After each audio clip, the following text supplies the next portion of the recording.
inspiré par la vie et animé par le cœur, à partir de ce moment-là, dès le premier jour, on s'est toujours soucié de l'incidence des ingrédients qu'on utilise, mais aussi de nos produits finis par rapport au vivant, pas seulement celui de la peau, mais aussi celui de la nature. S'il n'y a pas d'amour, s'il n'y a pas de conscience de quand on fait un produit, quand on crée une molécule, quand on associe des molécules, quand on recueille ça, quand on finalise le produit, de son usage, de ce qui va se passer, eh bien, on est à côté de la plaque. Respecter ne suffit pas. Il faut avoir conscience de ce qu'est le vivant et de ce qu'on lui doit.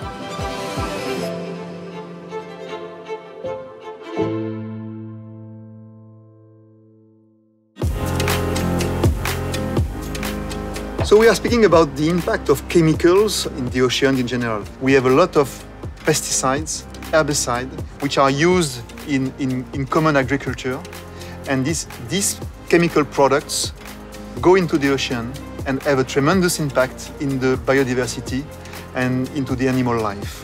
Of course, the impact of the cosmetic products which are intended to be used in a close environment to corals is important. And in that case, we are thinking about UV product, cosmetic product containing UV filter. At Naos, when we develop a sun care product, we are obsessed by reducing the impact of the product on the environment. The first environment of the skincare product is the skin ecosystem.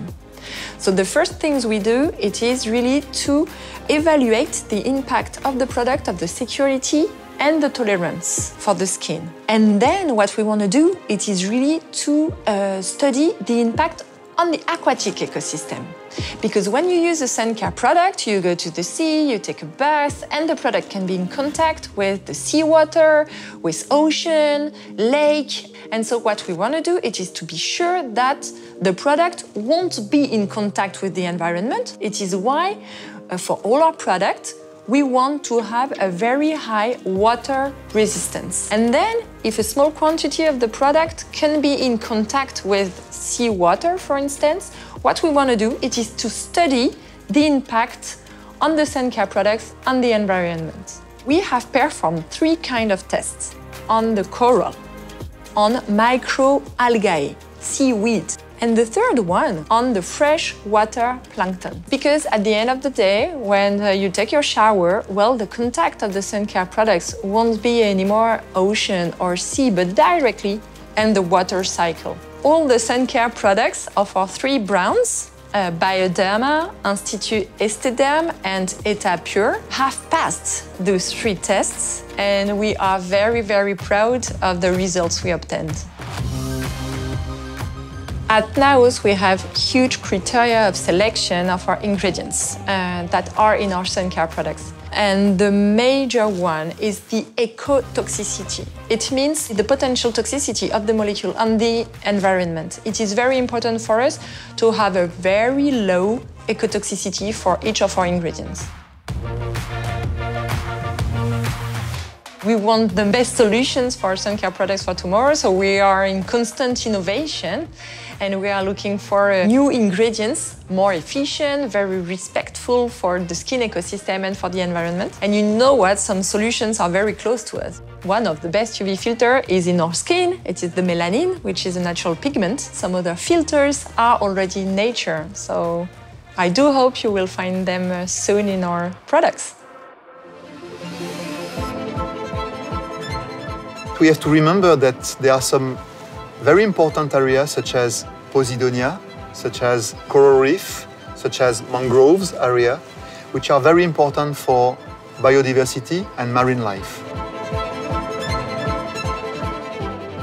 Les herbiers de Posidonie, c'est un écosystème majeur, essentiel en Méditerranée, parce qu'il remplit des rôles qu'aucun autre écosystème ne peut remplir à sa place. Ces prairies sous-marines sont des nurseries pour la plupart des poissons de Méditerranée. Même ceux qui adultes vivent ailleurs, la phase juvénile se passe très souvent dans l'herbier.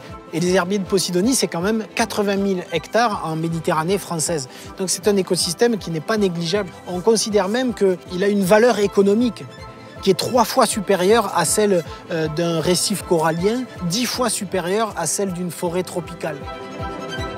Il est menacé essentiellement par les activités humaines directes par le mouillage des navires. On a eu l'idée avec Andromède Océanologie de développer une application qu'on a baptisée Donia et qui est une aide au mouillage des bateaux. L'eau n'est pas toujours assez claire pour savoir si l'encre va tomber dans l'herbier ou pas. D'où l'idée de cette application Donia pour donner en libre accès ces cartographies et qu'au mètre près, on puisse jeter l'encre au bon endroit.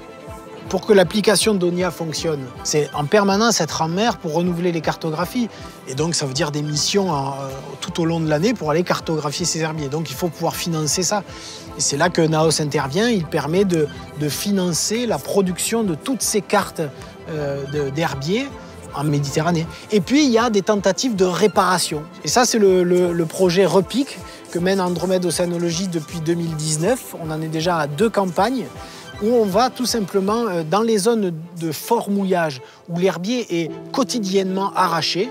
Eh bien, nous envoyons des scaphandriers qui récupèrent ces branches horizontales, ces rhizomes, ces racines, ces feuilles de Posidonie arrachées quotidiennement. Ils les récupèrent et, avec des petites broches métalliques, les replantent dans des zones dédiées pour espérer une reprise de cet herbier.